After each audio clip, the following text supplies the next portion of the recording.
就说给你的回应啊！哇，这是行动证明肌肤去你丫的！他是中国拳坛新一代的重炮手，恐怖的出拳力量甚至远远超越了催泪大师魏明辉。如果命中老外的脑袋或者肋骨处，老外必定会伤筋动骨，疼的立马跪地求饶。就连坦克邱建良都对其赞赏有加，直呼未来希望。此人就是绰号中华第一冲天炮的杨华，那是因为杨华的出拳堪比装上追踪导弹，总能精准命中且伤害爆炸。尤其是杨华面对日本选手，更是嫉恶如仇，愤怒不已。没有任何日本选手能在他的恐怖催泪拳之下撑过3回合。杨华是中国拳坛目前最有希望站在世界擂台的第一重炮手。好了，废话不多说，让我们看看杨华今天是如何收拾来滑踢馆的日本拳王。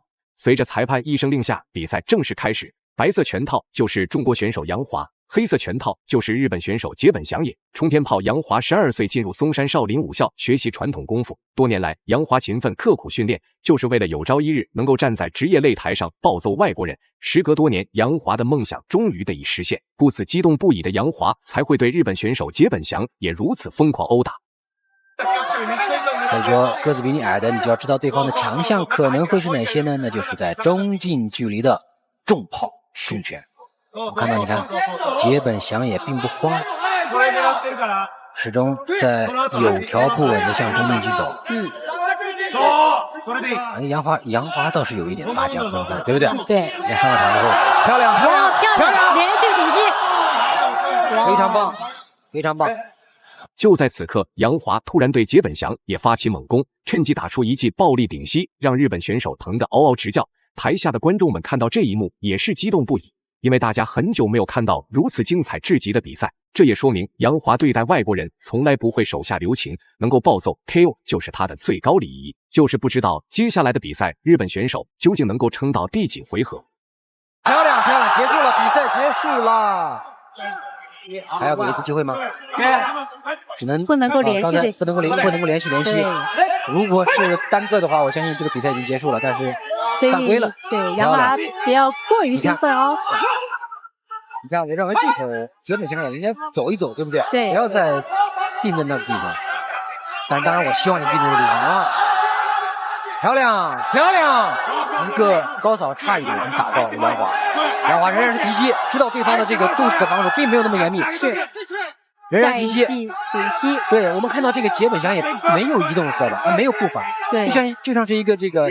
此时此刻的菅本翔也还未完全进入比赛节奏，但是杨华可是名副其实的拼打型选手，自然不会让对手那么容易度过第一回合。连续的组合拳衔接重腿，已经让杨华彻底掌控了比赛主导权。然而日本选手菅本翔也唯一能做的就是艰难防守。如果第一回合都撑不过去，那奉劝之后来中国大陆打比赛的日本选手还是赶紧逃回日本算了。有条不紊的在进行着自己的进攻，没被打乱。漂亮。我们看到杨华看到了这个对手的手拿的比较低，看菅本翔也看到对方一个高扫，从自己的耳朵边溜过，马上把手拿起来了。哇塞，看能不能倒计时了。把手拿高，很明显菅本翔也是中近距离的重拳。漂亮。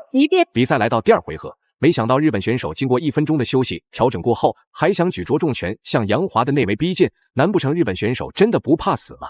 杨华看到这一幕也没有上头追击日本选手，一边游走试探，一边进行防守反击，目的就是想要看看日本选手葫芦里究竟卖的什么药。可以说杨华短暂的退让并不是害怕对手，而是为了刻意诱导对手发起主动进攻，这样才能为后续的暴揍 KO 埋下伏笔。对，进入了中间就抱头提膝，漂亮，推开再来膝，推开飞膝，飞膝，不要等，漂亮，打肚子打脸，对，那再坚决一些。对，漂亮，哇，菅本翔也的地道很重啊。在晕和不晕之间贴的一个低扫都很重，是漂亮。杨华手要拿高，对，杨华手要拿高，我的天哪！日本选手的这个抗击打能力真的很强啊！飞膝，一个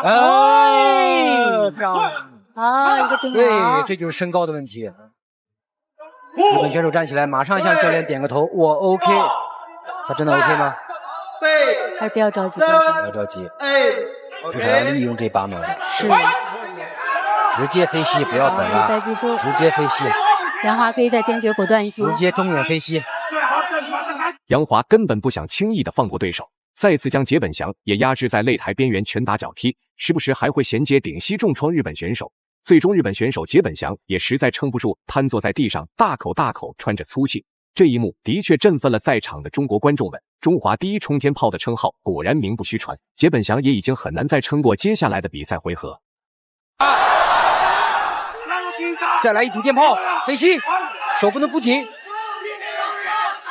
我的天，太日本选手的这个抗击打，牛，飞膝，一个虚晃飞膝，直接飞脸，直接飞脸，直接飞脸。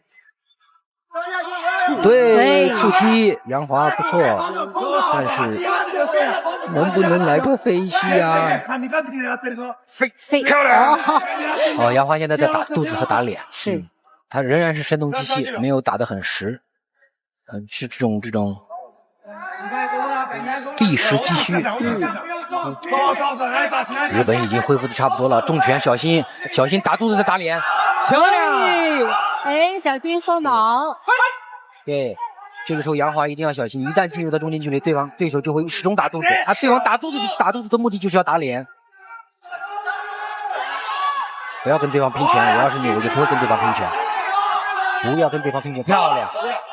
完全。比赛来到第3回合，杨华打得越来越得心应手，完全就是将日本选手当成了人肉沙袋蹂躏殴打。然而杰本祥也仗着自己身强体壮，还不把杨华当回事，至此杨华也不会手下留情，坚持要在比赛铃声敲响前终结日本选手的连胜，只有这样才能更好证明中国人的强大。漂亮！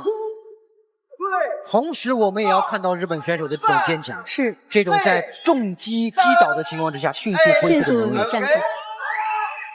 杨华飞好，膝比，赛继续。漂亮，直接打前也行。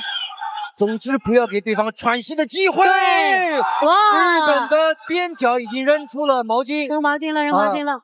虽然运动员知道自己能打，但是站在教练员边角的角度，还要他知道，保护运动员，对，要保护运动员。他知道这个时候杰本祥也已经不能够再继续打了，是因为我们知道杰本祥也在节奏、技术、拳法的落点没有一点能够占到杨华的便宜。对，没错。杨华这场比赛也真的是做足了准备哈，对对手的研究非常的透啊，非常棒，非常漂亮了，拿下了这场比赛的胜利。最后公布比赛结果，杨华实至名归，赢下了比赛最终胜利。大家认为杨华本场比赛表现如何呢？欢迎在评论区留言讨论，我们下期再见。